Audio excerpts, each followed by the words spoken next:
इस वक्त की बड़ी खबर के साथ 1 और 11 में शुरुआत करेंगे, जो कि मुंबई में हनुमान चालीसा विवाद को लेकर है।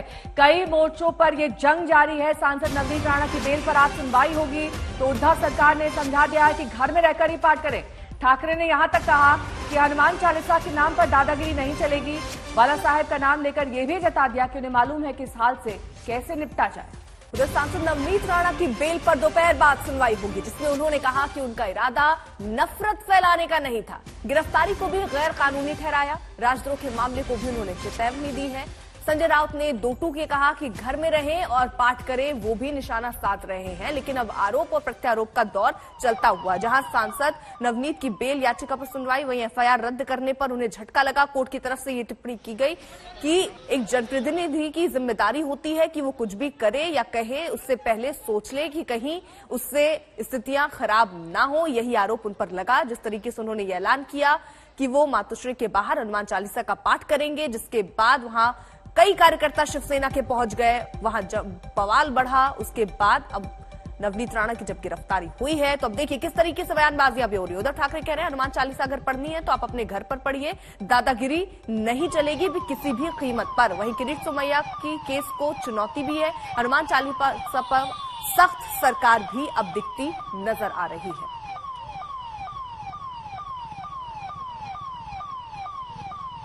मेरा सवाल यह है कि हनुमान चालीसा महाराष्ट्र में नहीं बोली जाएगी तो क्या पाकिस्तान में बोली जाएगी? इतना हनुमान चालीसा से इनको नफरत क्यों है? अगर हनुमान चालीसा बोलना ये देशद्रोह होगा, ये राजद्रोह होगा, तो हम में से हर व्यक्ति ये राजद्रोह करेगा। हम सारे के सारे हनुमान चालीसा बोलेंगे और अगर सरकार में हिम्मत है तो सरकार हमारे ऊपर राजद्रोह का गुनाह लगाकर दिखाए। देवेंद्र फडणवीस लोगों को गुमराह कर रहे हैं। हनुमान चालीसा पढ़ने के लिए किसी के ऊपर देशद्रोह का गुनाह नहीं दाखिल हुआ है।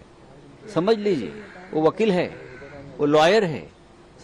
कल मुंबई हाईकोर्ट ने भी उस बारे में अपना मत जो व्यक्त किया है, वो पूरा जजमेंट फडणवीस साहब ने पढ़ना चाहिए। हम भी कहेंगे कि हनुमान चालीसा जरूर पढ़िए। आपका मन अशांत है तो आप अपने घर में मंदिर में जाकर पढ़िए। दूसरे के घर में घुसकर अगर आप माहौल खराब करोगे हनुमान चालीसा के नाम पर, तो आपके ऊपर गुनाह दाखिल होगा।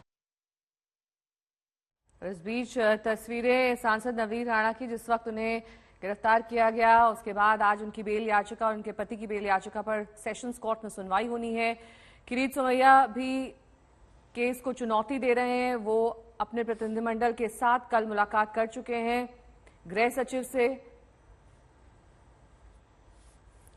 देव कोटक हमारे साथ हमारे सहयोगी इस वक्त जुड़ चुके हैं। देव, नवनीत राणा और रवि राणा की जमानत पर आज सुनवाई होनी है, इसी पर नजर रहने वाली। कब होगी ये सुनवाई की शुरुआत?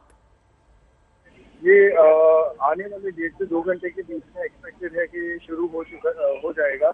हम फिलहाल सेशंस कोर्ट के बाहर है, लेकिन जैसा कि आप जानते हैं नियम और प्रोटोकॉल के हिसाब से पहले मैजिस्ट्रेट कोर्ट में उनको ये जो बेल एप्लीकेशन है वो विड्रॉ करना होगा। फिर सेशंस कोर्ट में वो फ्रेश एप्लीकेशन के लिए जाएगा।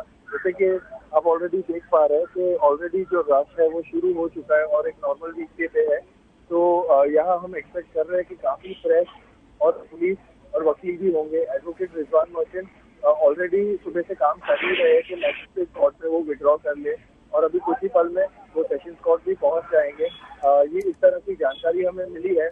लेकिन सबसे अहम हिस्सा और सबसे बहुत इम्पोर्टेंट बात जो है वो आज राणा जो है नवनीत राणा और उनके पति रवि राणा शायद जेल के बाहर फ्री चल सकते हैं।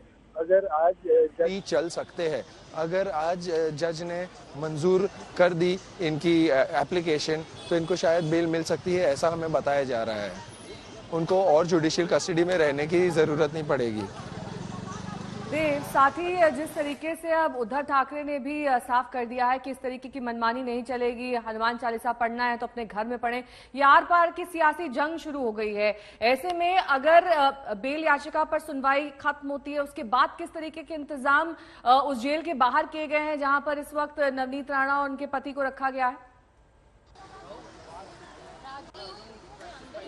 उसके बाहर जो नॉर्मल हाई सिक्योरिटी है वो तो मेंटेन की ही गई है, लेकिन हमें ऐसा बताया जा रहा है कि उनको शायद नहीं लाया जाएगा। पहले उनके एडवोकेट जो है रिजवान मर्चेंट, सिर्फ वो आएंगे और आज बहस करेंगे उनके क्लाइंट के बिहाफ में। लेकिन क्योंकि कोई मतलब नहीं बनता है, अगर कोर्ट ऑर्डर पास कर देती है, सेशंस कोर्ट कहती है कि इनकी बेल मंजूरी आज ही हो जाएगी, तो उनको जेल से बाहर वैसे भी जाने दिया जाएगा और उनकी रिहाई हो जाएगी। लेकिन अगर मंजूर नामंजूर भी हुई तो उनको रखा जाएगा जो जहां पर है नवनीत राणा है बाइकलास विमेंस जेल में, और उनके पति रवि राणा वो है तलोजा जेल में जो कि नवी मुंबई में है। उनको वैसे भी जुडिशियल कस्टडी तो दी ही गई थी। संडे को बांद्रा मैजिस्ट्रेट्स फैमिली कोर्ट जो है उन्होंने 14 दिन की जुडिशियल कस्टडी सुनाई थी। तो अगर बेल नामंजूरी भी होती है तो वैसे भी प्रोटोकॉल प्रोसीजर के हिसाब से उतना समय और उतने दिन तो जेल के अंदर बिताएंगे ही बिताएंगे। हनुमान चालीसा विवाद में गिरफ्तार सांसद नवनीत राणा और उनके विधायक पति रवि राणा के लिए आज अहम दिन है।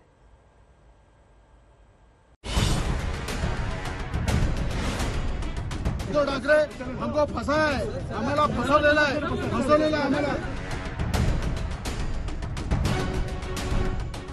क्या राणा दंपत्ति को मिलेगी राहत?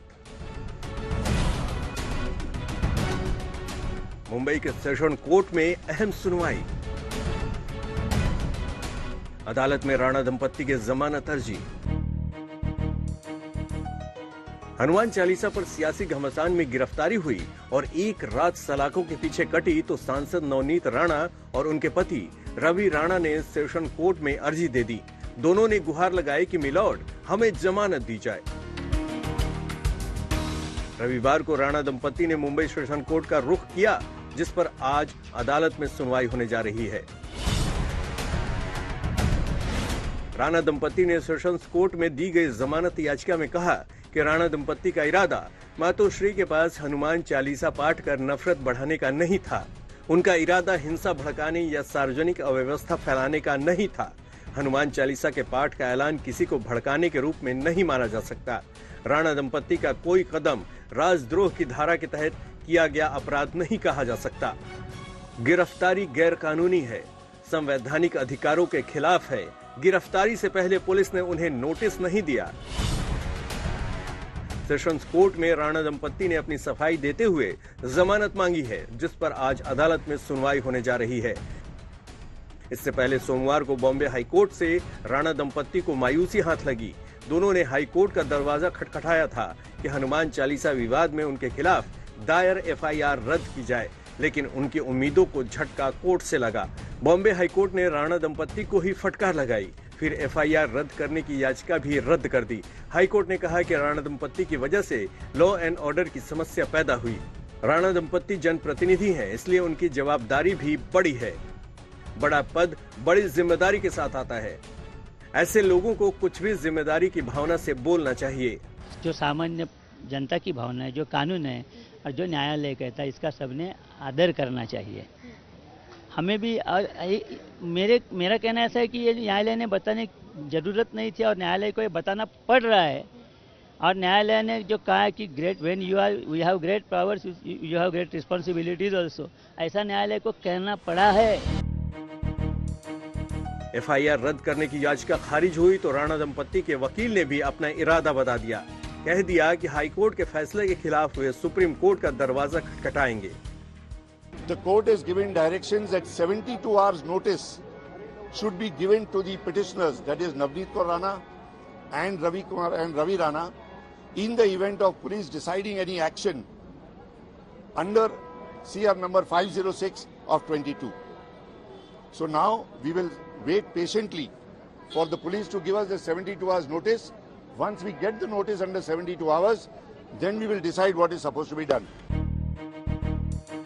वैसे नवनीत राणा ने लोकसभा स्पीकर को भी चिट्ठी लिखी और बताया कि मुंबई पुलिस ने उनके साथ कैसा बर्ताव किया। उन्होंने आरोप लगाया कि 23 अप्रैल को रात भर मुझे पुलिस स्टेशन में रखा गया। पुलिस वालों ने मांगने पर पानी तक नहीं दिया। पुलिस वालों ने जाति सूचक टिप्पणी की। पुलिस वालों ने कहा कि जिस गिलास में वो पानी पीते हैं उसमें पानी नहीं दे सकते। पुलिस वालों ने रात भर प्यासा रखा। पुलिस कर्मियों ने मुझे बाथरूम तक नहीं जाने दिया। पुलिस वालों ने कहा कि नीच जातियां पुलिस वालों का बाथरूम इस्तेमाल नहीं कर सकते। पुलिस वालों ने गालियां दी। बुनियादी मानवाधिकारों से वंचित रखा गया। निर्दलीय सांसद की शिकायत पर फौरन लोकसभा सचिवालय ने महाराष्ट्र सरकार से रिपोर्ट मांग ली, जिसे आज ही सौंपा जाना है। मुंबई से विद्या और पंकज उपाध्याय के साथ आज तक ब्यूरो। महाराष्ट्र की सियासत में हनुमान चालीसा को लेकर बीजेपी और शिवसेना में ठन गई है। वैसे शुरुआत तो निर्दलीय सांसद नवनीत राणा के बयान से हुई, लेकिन सियासत इतनी तेजी से बदली कि उद्धव ठाकरे को चुप्पी तोड़नी पड़ी। आणि बांधताना सुद्धा तुम्ही लोकांसमोर झोळ्या पसरवलेल्या आहेत, मग तुमचं हिंदुत्व आहे कुठे? आणि शिवसेना प्रमुखांनी जे आम्हाला हिंदुत्व शिकवलेलं आहे ते हेच हिंदुत्व आहे। त्यांनी जे सांगितलं, अजूनही शिवसैनिकांकडे जे बसलेत त्यांनी प्रत्यक्ष ती सभा पाहिलेली आहे। शिवसेना प्रमुखांचं हिंदुत्व हेच आहे, त्यांनी सांगितलं होतं।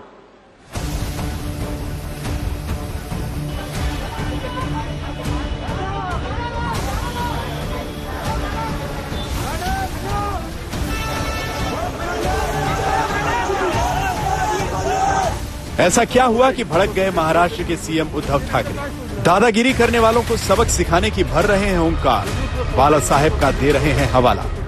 उद्धव ठाकरे ने चुप्पी तोड़ी है उस मुद्दे पर जिसकी गूंज महाराष्ट्र से लेकर दिल्ली तक सुनाई दे रही है। हनुमान चालीसा के पाठ पर, संकट मोचक के जाप पर।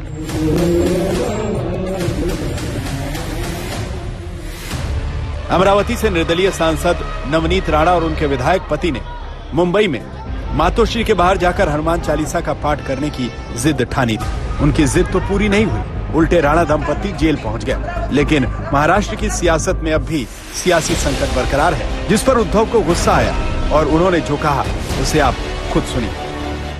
हिंदुत्व सोडलं, शिवसेनेने हिंदुत्व सोडलं म्हणजे नेमकं काय सोडलं? हिंदुत्व म्हणजे काय धोतर आहे का हो? हे घातलं, नेसलं आणि सोडलं, हे असे नाहीये। एक मुद्दा मी मुद्दामून सांगेन। बड़ी खबर आपको बता दें, सांसद नवनीत राणा और उनके पति की बेल याचिका पर सुनवाई सेशंस कोर्ट में शुरू हो गई है। जमानत अर्जी पर आज सुनवाई होनी थी, जो शुरू हो चुकी है। कुछ देर बाद इस सुनवाई पर फैसला आ सकता है। जमानत की अर्जी सांसद नवनीत राणा और उनके पति रवि राणा ने लगाई है। सेशंस कोर्ट में इसकी सुनवाई चल रही है। बेल की याचिका पर यह सुनवाई आज होनी है।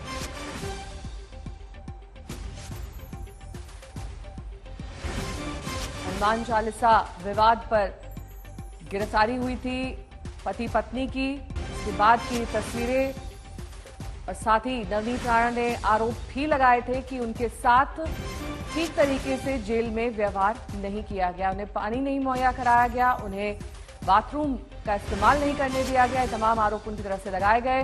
2 रातें उनकी जेल में कट चुकी हैं।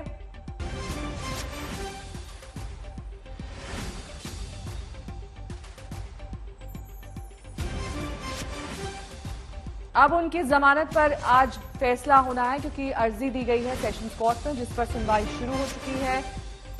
मुंबई सेशंस कोर्ट में ये सुनवाई, जहां पर पक्ष और विपक्ष दोनों तरफ से दलीलें दी जा रही हैं। देव कोटक इस वक्त हमारे साथ, हमारे सहयोगी इस वक्त जुड़ चुके हैं। सुनवाई देव कोटक शुरू हो चुकी है, कब तक तस्वीर थोड़ी साफ हो सकती है?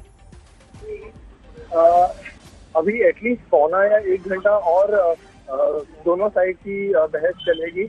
जैसे कि हमें पता है कि एडवोकेट रिजवान मर्चेंट जो कि राणा को रिप्रेजेंट कर रहे हैं, और एडवोकेट प्रतीक गराग जो कि स्पेशल पब्लिक प्रोसिक्यूटर है स्टेट गवर्नमेंट की साइड से, दोनों के बीच अभी बहस हो रही है आर्ग्यूमेंट में। और जस्टिस रोकड़े ये केस सुन रहे हैं। जस्टिस रोकड़े की स्पेशलिटी ये रही है कि उन्होंने हमेशा एमपी या एमएलए को लेकर इधर करप्शन का हो या कोई सेडिशन का मैटर हो, उन्होंने हमेशा वही सुने हैं, और उसकी आर्ग्यूमेंट फिलहाल चल रही है।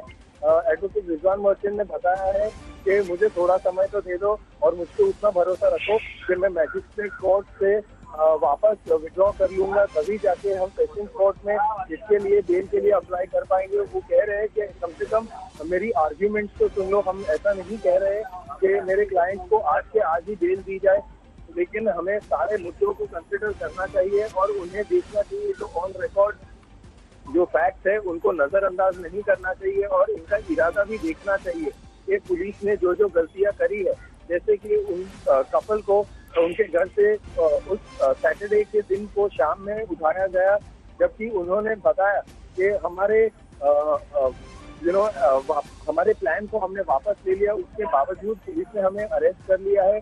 तो ये इलीगल है, ये गैर कानूनी और अनकॉन्स्टिट्यूशनल भी बताया जा रहा है। उन्होंने बोला कि जब हमें पता चला कि अगले दिन, जो कि संडे के दिन, प्रधानमंत्री नरेंद्र मोदी जिनका बॉम्बे का विजिट शेड्यूल था, वो एक अवार्ड फंक्शन के लिए आने वाले थे और उसको मद्देनजर रखते हुए एक लॉ एंड ऑर्डर प्रॉब्लम खड़ी हो सकती थी, लेकिन हमने फिर भी इस सभी चीजों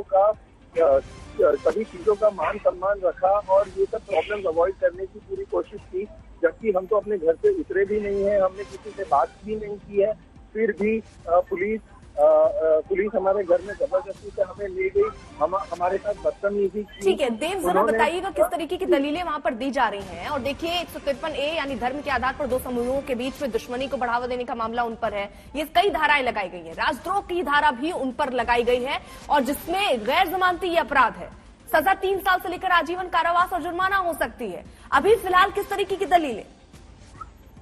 जी, तो फिलहाल आपको ये क्लियरली बता दें कि जो दलील हो रही है वो सेडिशन चार्ज को निकालने के लिए है, उसके फेवर में है कि सेडिशन के चार्जेस को ड्रॉप कर दिया जाए और हमें बेल दी जाए, क्योंकि 353 का जो दूसरा सेक्शन है और वो दूसरे FIR में लगाया था, उसके बारे में तो हम अभी चर्चा कर भी नहीं रहे हैं, ना वो कोर्ट में मैटर है, लेकिन मेन इश्यू जो मुद्दा रहा है वो हमेशा तो सेडिशन का ही रहा है। उन्होंने कहा कि सेडिशियस बिहेवियर कैसे हुआ, जबकि हमने तो लॉ एंड ऑर्डर खराब भी नहीं किया, पुलिस की सारी बातें मानी, उसके बावजूद हमें हमारे घर से घसीट के ले जाया गया। लेकिन पुलिस का ये कहना है, प्रदीप धरत पुलिस की तरफ से और स्टेट गवर्नमेंट राज्य सरकार की तरफ से दलील करते हुए ये कह रहे हैं कि उन्होंने इन यूनिफॉर्म ऑन ड्यूटी एक पब्लिक सर्वेंट को अपनी ड्यूटी करने से रोका है। तो यही मेन मुद्दा है। जज कह रहे हैं कि इस बात को अगर हम साइड से रखते तो सेडिशन एक बहुत बड़ा चार्ज है और ये एक साजिश थी कि सरकार को गिराने का, और इसके बावजूद वो जानते थे कि इतने लोग नीचे जमा हो गए हैं, फिर भी नवनीत कौर राणा ने ऐसी कुछ हरकतें करी है जिससे शिवसेना के लोगों को और उकसाया गया और भड़काया गया। जो कार सैटरडे मॉर्निंग उनके घर के नीचे प्रोटेस्ट कर रहे थे, उन्होंने कुछ बैरिकेड भी तोड़ दिया, जिसके बाद पुलिस ने और स्टेट रिजर्व पुलिस फोर्स की जो 2 और कॉलम डिप्लॉय की गई थी, उन्होंने एक एडिशनल ह्यूमन चेन बना के बाउंड्री के तौर पे खड़े रह गए बिल्डिंग लाभी के बाहर, क्योंकि 800-900 से ज्यादा शिवसेना के लोग थे। उनको भी कुछ लोगों को हमें बताया गया कि अरेस्ट किया था, लेकिन टेबल जमानत जो कहते हैं टेबल बेल मिल गई, उसमें से वो शिवसेना को सपोर्ट करने वाले एक बड़े नेता भी थे और पूर्व मेयर जो कि विश्वनाथ महादेश्वर बताए जा रहे हैं, लेकिन उनको छोड़ दिया गया एक वार्निंग के बावजूद। लेकिन पुलिस का ये कहना है कि ये जो राणा दंपति कपल है, उनको 149 का क्रिमिनल प्रोसीजर कोड के तहत नोटिस सर्व करने के बावजूद भी वो लोग नहीं रुके और ऐसी हरकतों में इंडल्ज करते रहे जिससे स्टेट का लॉ एंड ऑर्डर मशीनरी खराब हो सकता है और सरकार गिरने की नौबत भी आ सकती थी। इसी बात का ऑब्जेक्शन दिया है उद्धव ठाकरे और काफी सारे सेना के वरिष्ठ नेताओं। ठीक है, लौटूंगी मैं आपके पास। इस बीच एक बार फिर से इस बड़ी खबर का रुख करेंगे। नवनीत राणा और उनके पति रवि राणा की बेल अर्जी पर मुंबई के सेशंस कोर्ट में सुनवाई चल रही है। ये सुनवाई अब शुरू हो चुकी है, जिसमें पक्ष और विपक्ष दोनों तरफ से दलीलें दी जा रही हैं। MP MLA की स्पेशल कोर्ट में सुनवाई हो रही है। हालांकि दोनों, नवनीत राणा और उनके पति, कोर्ट में नहीं मौजूद हैं, वो जेल में बंद है, लेकिन उनके जो रिप्रेजेंटेटिव वकील है वो वहां पर पहुंच चुके हैं। दरअसल ये पूरा मामला हनुमान चालीसा के विवाद को लेकर शुरू हुआ। उसके बाद उद्धव ठाकरे ने कल ये साफ कर दिया कि अगर हनुमान चालीसा पढ़ना है तो अपने घर में पढ़ना चाहिए। नवनीत राणा ने कहा कि मातोश्री के बाहर हनुमान चालीसा पढ़ेंगे, माहौल खराब करने की कोई मंशा नहीं थी। वहीं उद्धव ठाकरे इल्जाम लगा रहे हैं कुछ लोग माहौल बिगाड़ना चाहते हैं। उद्धव ठाकरे का यह भी कहना है कि दादागिरी करेंगे तो इसे तोड़ने वाला क्या सबक पाता है, ये बाला साहब ने सिखाया है। तो कुल मिलाकर देखिए, अब बयानबाजियों का दौर भी तेज है, लेकिन जो धाराएं उन पर लगी हैं, राजद्रोह का मामला नवनीत राणा और उनके पति पर लगा है, उस हिसाब से कोर्ट का फैसला क्या होता है, क्योंकि बॉम्बे हाई कोर्ट ने इससे पहले आपको बता दें फटकार लगाई और ये कह दिया कि एक जनप्रतिनिधि की जिम्मेदारियां बनती है, अगर वो कुछ कहता या करता है तो जिम्मेदारी के साथ करना चाहिए। उस पर फटकार लगी थी, राहत भी नहीं मिली थी, लेकिन अब सेशन कोर्ट में आज जमानत की अर्जी पर ये अपील हो रही है। देव लगातार हमारे साथ मौजूद है। देव, कई धाराएं देखिए इनमें जोड़ी गई हैं जब ये गिरफ्तारी हुई है। राष्ट्रद्रोह का भी जिसमें मामला है, क्या आज जब सुनवाई हो रही है तो इस मामले पर भी हो रही है या किन किन धाराओं पर यहाँ पर सुनवाई शुरू है और जमानत की कितनी संभावना दिखती है? जी, पहले तो आपका पहला सवाल जो आपने पूछा कि 2 मेन सेक्शन लगे हैं, 2 एफआईआर फाइल हुए हैं। पहली एफआईआर में राजद्रोह का मामला दर्ज हुआ है और वो सेक्शन को ऐड किया गया था, और दूसरे एफआईआर में 353 इंडियन पिनल कोड के तहत जो सेक्शन होता है, जिसमें होता है कि तुमने एक पब्लिक सर्वेंट को रोका और ऑन ड्यूटी उन्हें असॉल्ट करने की और अपनी ड्यूटी करने से रोकने का प्रयत्न किया है। लेकिन दूसरे एफआईआर का जो 353 का मुद्दा है, इसकी दलील तो हो भी नहीं रही है, लेकिन जो राजद्रोह का मामला है वो ही परस्यू किया जाएगा। जहां तक बेल मिलने का सवाल उठता है, आज हमें थोड़ी ही देर में, पौने से 1 घंटे के बीच में सवाल उठता है आज और जो एडवोकेट रिजवान मर्चेंट है, जो राणा के लिए अफेयर हो रहे हैं, दोनों के बीच में दलीलें अभी जोरों शोरों से शुरू है। दोनों ने प्रूफ भी दिया है, दोनों ने कहा है कि इस तरह की स्टेटमेंट दोनों की साइड से बनाई गई थी, लेकिन जो जज रोकड़े हैं फिलहाल सुन रहे हैं, एक निर्णय ले उससे पहले वो दोनों की दलीलें सुनना चाहते हैं। लेकिन यहाँ मेन मुद्दा ये है, आपको बता दें क्यों कि जज ने कहा है कि आप एडवोकेट रिजवान मर्चेंट को कहते हुए ये कहा कि आप पहले तो मैजिस्ट्रेट कोर्ट में से, जो बांद्रा मैजिस्ट्रेट कोर्ट में संडे जिसकी सुनवाई थी, उसको पहले उस मैटर को विड्रॉ कर लीजिए। लेकिन रिजवान मर्चेंट ने कहा सर उतना तो भरोसा रखिए हम पर, हम थोड़े समय में, आपको पता है कि वही करने वाले हैं, लेकिन आज हम बेल के लिए अप्लाई करने वाले हैं, उसके लिए हमें काफी समय नहीं मिला बाकी की फॉर्मेलिटीज निपटाने के लिए, तो प्लीज हमें कृपया करके थोड़ा समय आप दे दें। और उसी दौरान वो तय करेंगे कि राजद्रोह का जो मामला है, जिसने राणा दंपति को अंदर जेल के अंदर रखा है और 14 दिन की जुडिशियल कस्टडी भी सुनाई गई थी, कि वो खारिज कर दी जाए और उन्हें बाहर चलने का एक फ्री मौका दिया जाए। ठीक है, लौटेंगे आपके पास देव, तमाम जानकारी आपसे लेंगे, लेकिन इस बीच सरगर्मी तेज है। देशद्रोह का आरोप हटाए जाने की अपील यहां पर की गई है। नवनीत राणा, उनके पति का साफ तौर पर यह कहना है कि देशद्रोह का मामला उन पर नहीं बनता है, हनुमान चालीसा का पाठ ही तो किया था, इस पर देशद्रोह की धाराएं कैसे लगाई जा सकती हैं। सेशंस कोर्ट में इसी को लेकर जमानत अर्जी दाखिल की गई है, यही आधार बनाया गया है जमानत की अपील का। बार बार दोनों की तरफ से ये दलील दी गई कि आखिरकार हनुमान चालीसा कहना क्यों गलत है, क्यों ये देशद्रोह के तहत मामला दर्ज किया गया है। हालांकि शिकायतें पुलिस के व्यवहार को लेकर भी की गई हैं। नवनीत राणा ने यह साफ किया कि उनके साथ ठीक तरीके से व्यवहार पुलिस बल ने नहीं किया।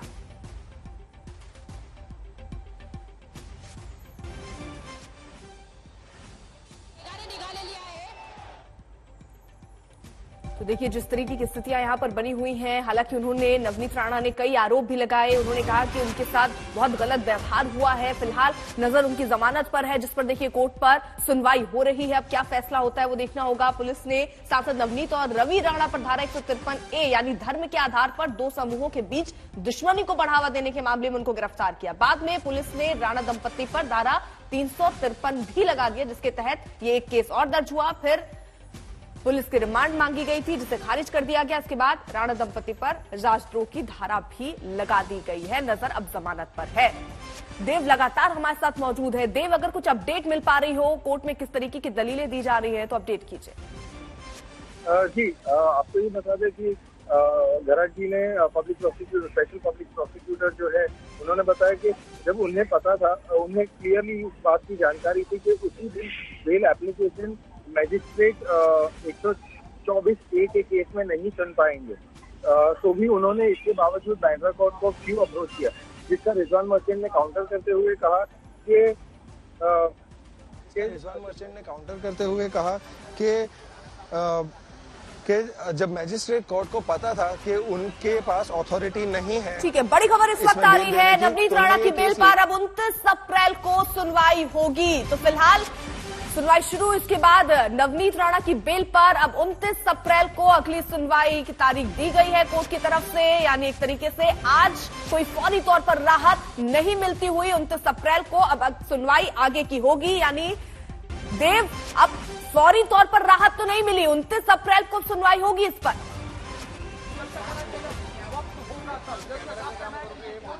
देव जी जी जी बिल्कुल, तब तक उन्हें जेल में ही समय गुजारना पड़ेगा, जैसे कि बांद्रा मैजिस्ट्रेट कोर्ट ने जुडिशियल कस्टडी दी थी।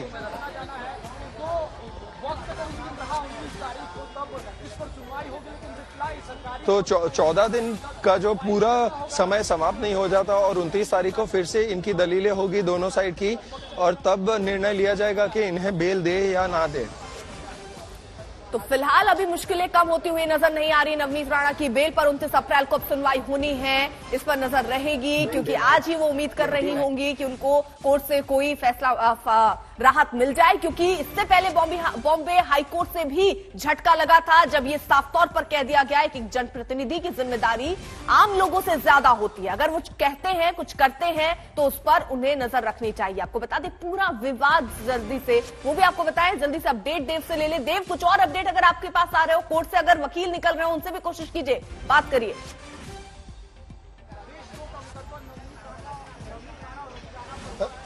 जी, वो लोग फिलहाल अभी तक नीचे उतरे नहीं हैं, वो लोग अभी कोर्ट रूम के अंदर ही है। हम सेशंस कोर्ट के बाहर यहाँ तैनात खड़े हुए हैं, उनका इंतजार करते हुए कि वो आएंगे और किस तरह की दलीलें हुई उसके बारे में हमें बताते हुए, ताकि हमें और जानकारी मिल पाए, और जो टेक्निकल डिटेल्स हम कहते हैं केस को लेकर, वो भी हमें कुछ देर में समझाया जाएगा, ताकि हम अपने व्यूअर्स तक पहुंचा सके। साथ ही देव, एक फौरी राहत तो यहाँ नहीं मिली है, कुछ और रातें दोनों को जेल के अंदर बितानी पड़ेगी। जाहिर तौर पर और बयानबाजियां अब होंगी आने वाले वक्त में पॉलिटिकल पार्टीज की ओर से, क्योंकि ये कहा जा रहा है कि जिस तरीके से दोनों नवनीत राणा उनके पति ने हनुमान चालीसा का पाठ किया, वो दरअसल धार्मिक सौहार्द बिगाड़ने की कोशिश थी। ये इल्जाम सीधे तौर पर उद्धव ठाकरे ने भी उन पर लगाया, और अब जब इस तरीके से आगे सुनवाई टल गई है, ये मामला और ज्यादा तूल पकड़ सकता है।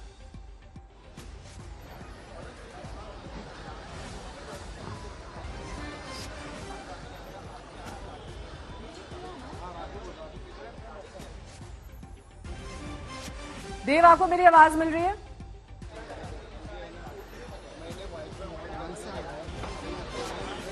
जी, आप अपना क्वेश्चन, यहाँ काफी आवाज है और सुनाई नहीं दिया, आप एक और बार अगर अपना क्वेश्चन प्लीज जल्दी से बता पाएंगे? देव, ये सवाल था मेरा आपसे कि जिस तरीके से अब सुनवाई टल गई है, 29 अप्रैल को अब सुनवाई होनी है, जाहिर तौर पर ये मामला और ज्यादा सियासी तूल पकड़ेगा, क्योंकि अगर ये दोनों की अर्जी पर मंजूरी हो जाती, दोनों बाहर आ जाते, तो एक बार फिर से बयानों का सिलसिला शुरू होता पक्ष और विपक्ष की ओर से, जैसा कि हमने कल देखा था। अब जब सुनवाई टल गई है तो मामला और ज्यादा गर्मा सकता है।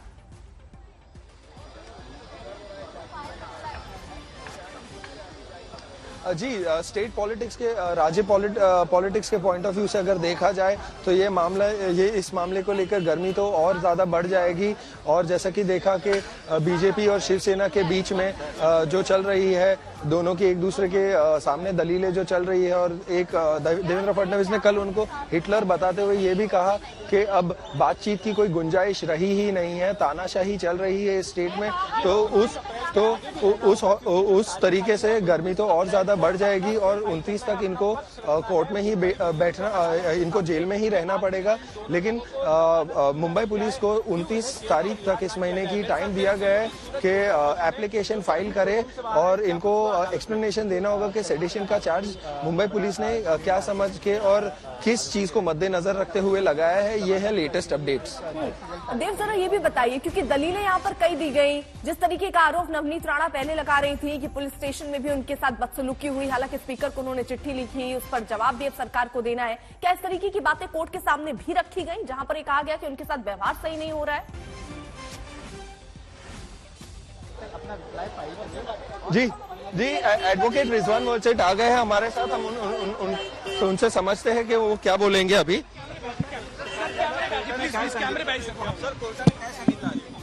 एक मिनट से सबको आ जाने दीजिए। रिजवान मर्चेंट बात कर रहे हैं, Hussain Rizwan merchant. Public prosecutor साहब की रिक्वेस्ट के ऊपर बेल एप्लीकेशन की रिप्लाई के लिए कोर्ट ने 29 तारीख को ठहराया है, क्योंकि कई बेल एप्लीकेशंस कोर्ट के पास 2021 की पेंडिंग है, तो ड्यूरिंग पेंडेंसी सही नहीं है कि हम हमारी बेल एप्लीकेशन पुश करें।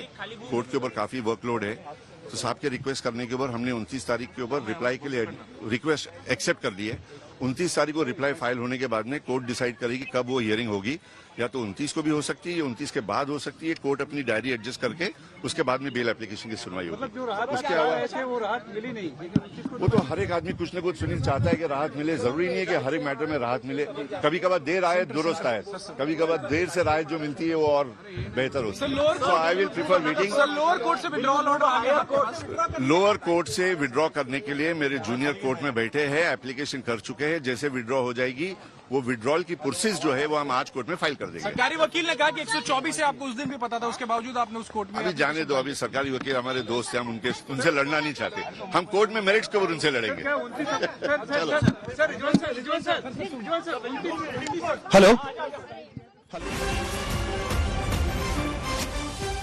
तो फिलहाल नवनीत राणा को सेशन कोर्ट से राहत नहीं मिली है। बड़ी खबर इस वक्त की आपको बता दें, राहत की उम्मीद जरूर कर रही होंगी लेकिन वो राहत नहीं मिली और अब बेल पर 29 अप्रैल को सुनवाई होनी। पुतिन के प्लान से दुनिया भर में हड़कंप है। दुनिया यूक्रेन को बचाने में लगी है। बड़े नेता कीव पहुंच रहे हैं। कल अमेरिकी विदेश मंत्री और रक्षा मंत्री भी कीव के दौरे पर पहुंचे।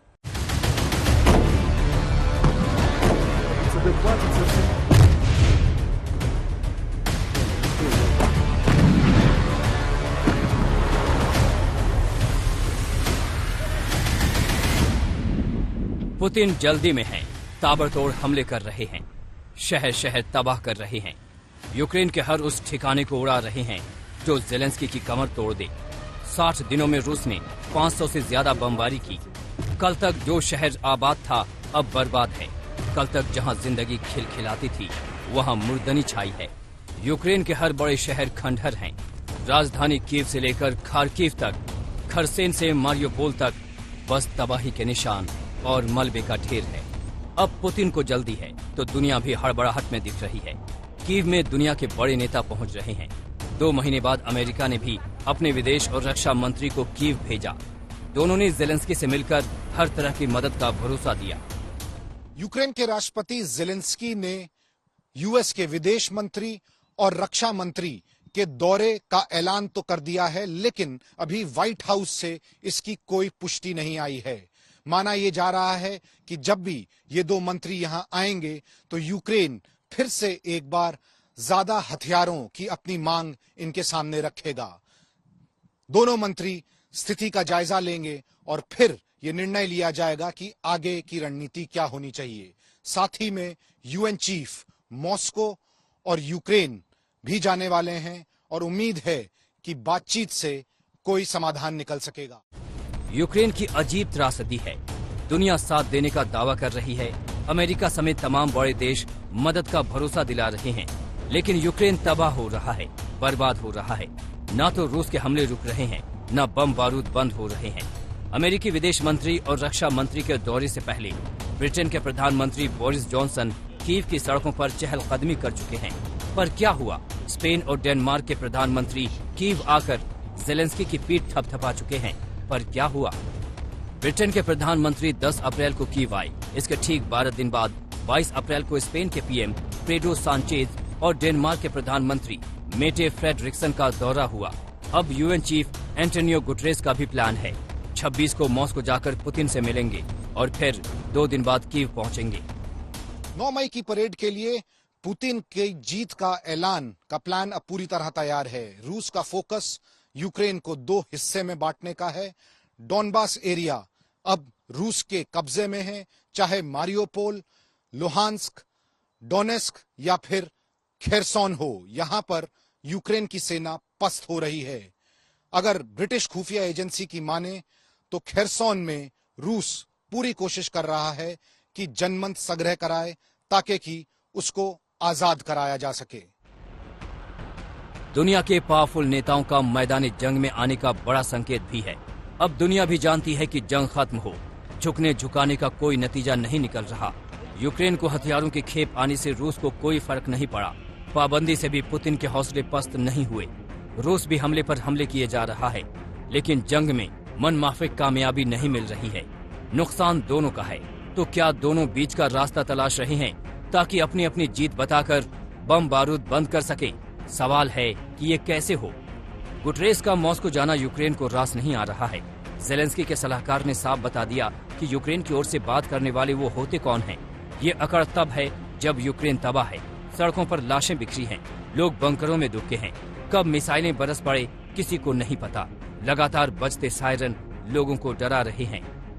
61वें दिन भी यूक्रेनी शहरों पर रूस का कहर जारी है। खार्किव में रूसी हवाई हमले में 2 नागरिकों की मौत हो गई, जबकि 14 जख्मी हो गए। ओडिशा में रूसी मिसाइल अटैक में 10 लोग जख्मी हो गए हैं। पोल्टावा के कई अहम ठिकानों को रूस ने निशाना बनाया है। फिर कैसे उम्मीद करें कि नेताओं के दौरे से शांति लौटेगी, जंग बंद हो जाएगी।